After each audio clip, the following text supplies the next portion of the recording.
Hello my dear students, कैसे हैं आप सभी लोग। मैं अंकिता, आपकी English educator and welcome to my channel.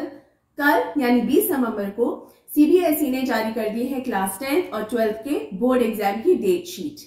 जी हाँ, ये वही डेट शीट है जिसके लिए बोर्ड के स्टूडेंट्स सबसे ज्यादा इंतजार करते हैं। यस, ये वही टाइम है जब स्टूडेंट्स अपनी तैयारी एकदम सीरियस मोड में आके स्टार्ट करने का प्रण ले लेते हैं कि बस अब से तो तैयारी दिन रात शुरू कर देनी है, रूटीन बना लेना है, टाइम टेबल प्रिपेयर कर देना है, पूरा शेड्यूल एकदम सेट कर लेना है। राइट?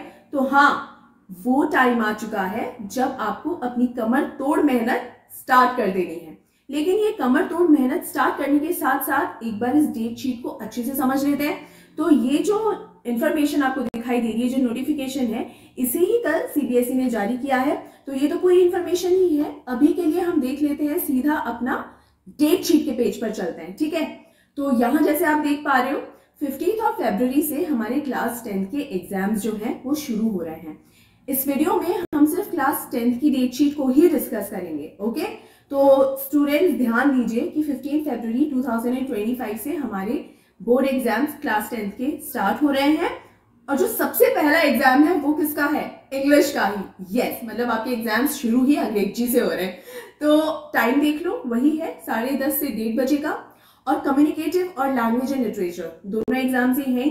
अब यहाँ पे ये जो कम्युनिकेटिव है जो है course A, language and literature जो है वो है इंग्लिश कोर्स बी।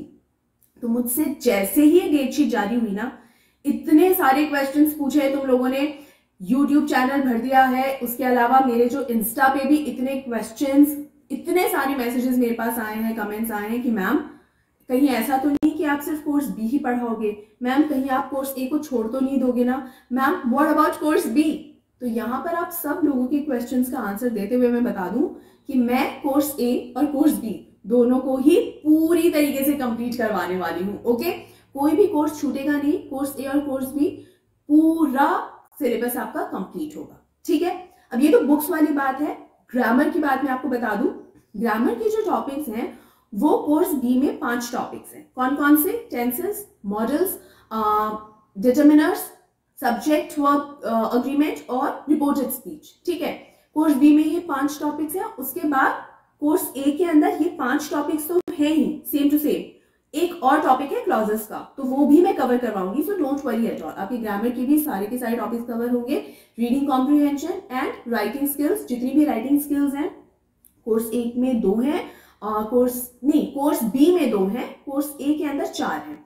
तो 6 की 6 राइटिंग स्किल्स जो है वो भी आपकी कवर होंगी। सो इसका मतलब ये है कि इत्मीनान रखिए, आपके सारा का सारा सिलेबस जो है वो कंप्लीट होगा।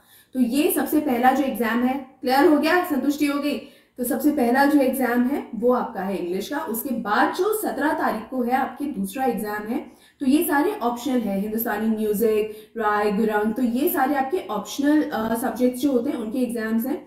उसके बाद सीधा अगला एग्जाम जो आपका है वो है 20 फरवरी को, जो आपका मेन एग्जाम जो होता है, और वो है साइंस का। तो देखा जाए तो आपके पास अच्छा खासा टाइम है, अच्छा खासा गैप है बीच में अपने साइंस के लिए बढ़िया तरीके से प्रिपेयर कर लेने का। ठीक है, तो यहाँ पर अपनी तैयारी शुरू कर देना एकदम बढ़िया वाली, और अच्छा खासा ब्रेक है तुम लोगों के पास। ठीक है, अब 20 तारीख के बाद तुम्हारा एग्जाम जो है वो है सीधा 22 तारीख को। अगेन एक लैंग्वेज, संस्कृत और फ्रेंच लैंग्वेज पेपर्स हैं। तो अगर तुमने हिंदी लिया है और संस्कृत में, मतलब अगर तुमने संस्कृत लिया है तो तुम्हारा 22 तारीख को एग्जाम है, हिंदी वालों का बाद में है। 22 तारीख के बाद जो अगला तुम्हारा मेन पेपर है वो है 25 तारीख को एसएसटी का, सोशल स्टडीज का। तो उसके लिए भी गैप ठीक ठाक है, मतलब प्रिपेयर पूरा कर सकते हो, तो कोई दिक्कत नहीं है। 25 के बाद फिर 27 को तुम्हारा एग्जाम है, अगेन लैंग्वेज पेपर्स है, उर्दू, बंगाली, तमिल, मराठी। आफ्टर दैट 28 तारीख को जिन लोगों ने हिंदी सेलेक्ट किया हुआ है उनका हिंदी का एग्जाम है। ठीक है, देन 28 के बाद आ जाओ सीधा 1 मार्च को है पेंटिंग, देन 3 मार्च को है हेल्थ केयर। अगेन जो ऑप्शनल पेपर्स जो होते हैं वो सारे एग्जाम्स हैं, कोई बीच में मैंने छोड़ा तो नहीं, बिल्कुल भी नहीं छोड़ा है। आफ्टर दैट सीधा तुम्हारा जो एग्जाम है वो है 10 मार्च को मैथ्स का। तो भाई मैथ्स के लिए तो आई थिंक तुम लोगों को भंगड़ा कर लेना चाहिए, क्योंकि करीब करीब 10 दिनों का तुम्हें ब्रेक मिल रहा है। यस, 10 दिन अगर लग के मेहनत कर ली ना मैथ्स के लिए, भाई मजा ही आ जाएगा तुम्हारे, मतलब पूरे में से पूरे आने में कोई रोक सकता है क्या? बिल्कुल भी नहीं। तो बहुत अच्छा ब्रेक मिला है, बहुत अच्छा गैप मिला है तुम लोगों को मैथ्स को प्रिपेयर करने के लिए। आफ्टर दैट अगेन 12th मार्च को तुम्हारा वही ऑप्शनल पेपर्स हैं। देन 13th मार्च को होम साइंस है। 17th मार्च को अगेन कुछ लैंग्वेज पेपर्स ही हैं। एंड देन 18th मार्च को जो कि है तुम्हारा लास्ट एग्जाम, वो है आईटी का। और 18 मार्च को तुम्हारे एग्जाम्स यहाँ हो जाएंगे खत्म। तो यानी 15 फरवरी से 18 मार्च तक तुम लोगों के एग्जाम चलेंगे। लगभग पूरा 1 महीना ही एग्जाम चल रहे हैं। और जो डेट शीट जिस तरीके से आई है, बहुत अच्छी डेट शीट है मेरे अकॉर्डिंग। तो तुम लोगों को ब्रेक्स जो मिले हैं वो भी अच्छे खासे मिले हैं। यानी अभी आज की तारीख से लेकर और 31 जनवरी तक तुमने अपने सारे के सारे पेपर्स अगर एक एक बार भी पूरी तरीके से रिवाइज कर लिया ना, तो ड्यूरिंग दीज पेपर्स तुम्हें बिल्कुल दिक्कत नहीं आने वाली है। तो अच्छे से प्रिपेयर करना है, बढ़िया टाइम है तुम्हारे पास, वेस्ट नहीं करना है। क्योंकि जैसा मैंने वीडियो की शुरुआत में ही कहा था कि भाई वो टाइम शुरू हो चुका है जब तुम्हें असली में अपनी कमर अब कस लेनी चाहिए। अब बस हो गया कि हाँ ठीक है आराम से रिलैक्स होके पढ़ेंगे, नहीं भाई, अब रिलैक्स करने का टाइम बिल्कुल नहीं है। हाँ, बीच बीच में छोटे छोटे ब्रेक्स लेना तो बनता है क्योंकि दिमाग भी थक जाता है। तो यस, अपने दिमाग को शांति देने की जरूरत है, दैट्स रिक्वायर्ड। लेकिन ये आगे आने वाले जो 3 महीने हैं ना बेटा, झोंक दो अपने आप को पूरी तरीके से। मेहनत मेहनत और सिर्फ मेहनत। जो भी तुम लोग ये सोच रहे हो ना कि कोई शॉर्टकट मिल जाए, अरे यार कुछ भी ऐसा कुछ मिल जाए कि हाँ क्विकली हम सब पूरा पढ़ ले, देखो कोई शॉर्टकट होता नहीं है। शॉर्टकट भी मैं सही बताऊं उसी के काम आता है जिसने ये लॉन्ग कट वाला रूट पकड़ा हुआ होता है, क्योंकि वो लॉन्ग कट जानता है तभी शॉर्टकट का फायदा उठा सकता है। तो इसीलिए शॉर्टकट्स तो मत ही अपनाना, अपने आप की तैयारी पूरी करने पे अपना फोकस लगाओ, ठीक है ना। आपका जो एम है, अगर उस एम को अचीव करना है तो उस एम के बराबर की ही मेहनत भी करनी पड़ेगी। ऐसा कभी नहीं हो सकता कि एम तो बड़ा है और मेहनत इतनी सी है और तुम हासिल कर लोगे अपने मुकाम को। देखो ऐसा नहीं हो सकता। तो इसलिए मेहनत शुरू कर दो, वर्क हार्ड, और अपने आप को दिमागी तौर से प्रिपेयर कर लो कि अच्छे से पढ़ना है, दिन रात एक कर देना है, क्योंकि ये ही 3 महीने तुम्हें वो अचीव करवा सकते हैं जिसके लिए तुम पूरे साल से लगे हुए हो, राइट, जिसके लिए तुम वेट कर रहे हो।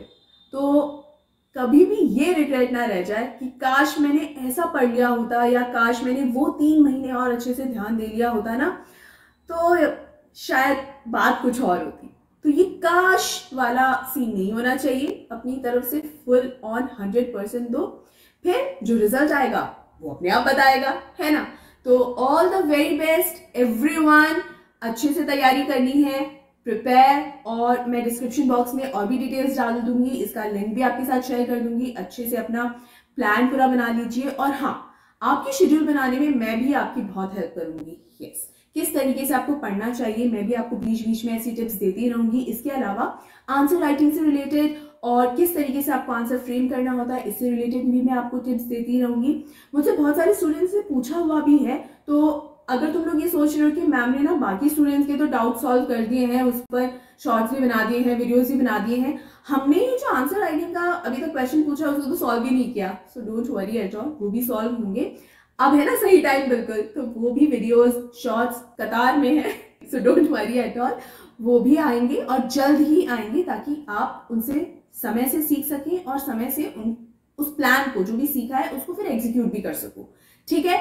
तो all the very best once again. अपने डाउट्स मुझसे पूछते रहिए, साथ ही साथ अब इस वीडियो को लाइक कर दो, ज्यादा से ज्यादा शेयर कर दो ताकि बाकी स्टूडेंट्स तक भी पहुंच सके। चैनल को अगर सब्सक्राइब नहीं किया हुआ है तो चैनल को भी सब्सक्राइब कर लो स्टूडेंट्स, और अपना बहुत बहुत ध्यान रखो। So take care and happy learning.